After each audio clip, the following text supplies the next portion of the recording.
But this is how I came to love my vagina. It's embarrassing because it is politically not correct.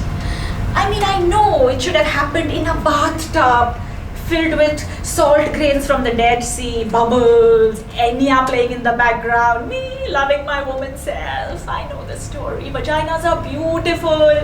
Our self-hatred is only the internalized hatred and repression of the patriarchal society.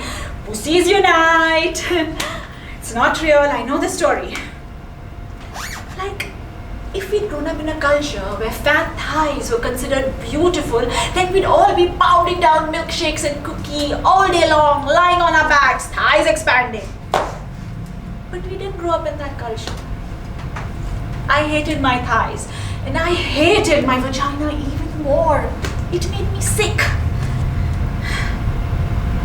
I was one of those women who had looked at it once, and then from that moment onwards, I wished that I had not. It was so damn ugly. I pitied anyone who had to go down there. In order to survive, I began to pretend like there was something else between my legs. I imagined furniture.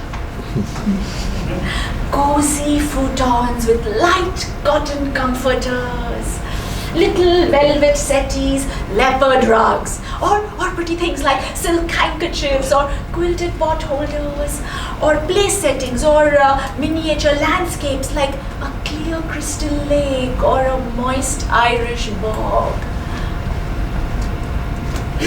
I grew so accustomed to this that I lost all memory of ever having a vagina.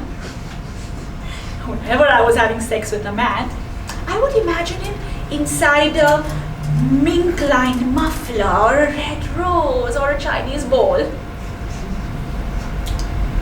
But then I met Bob.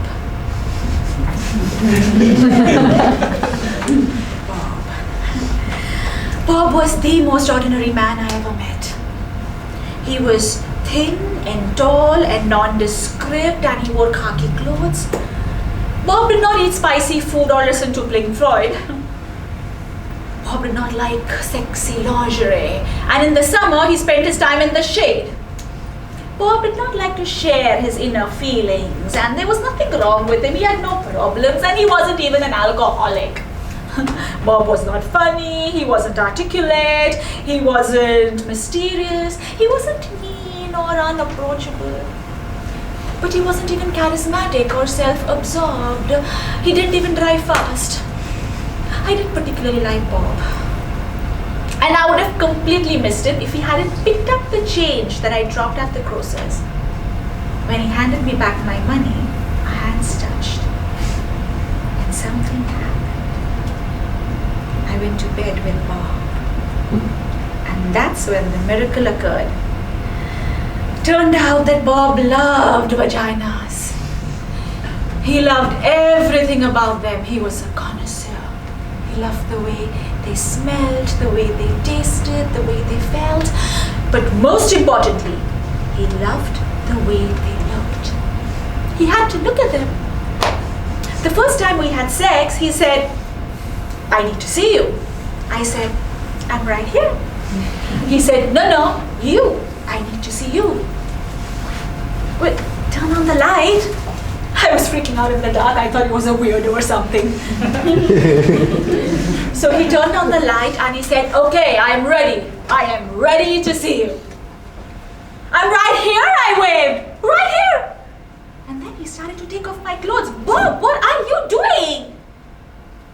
"I need to see you."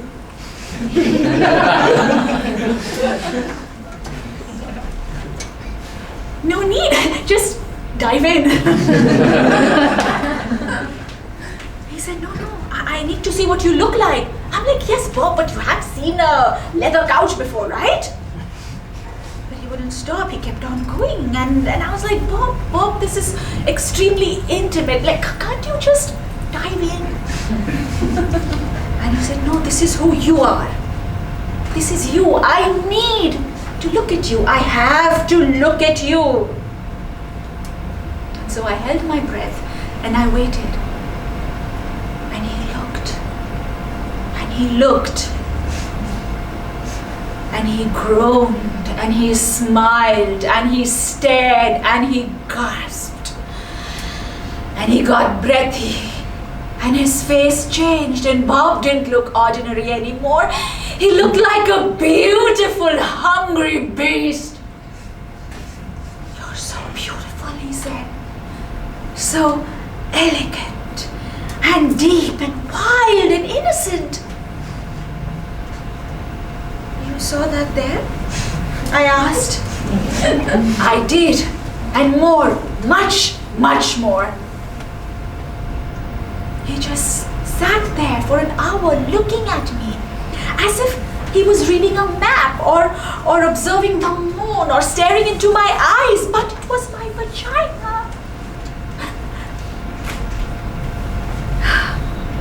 As I looked at him look at me, I could see how genuinely excited he got, so euphoric, and I started to get wet and turned on, and I started to see myself the way he saw me, like a beautiful painting or a waterfall.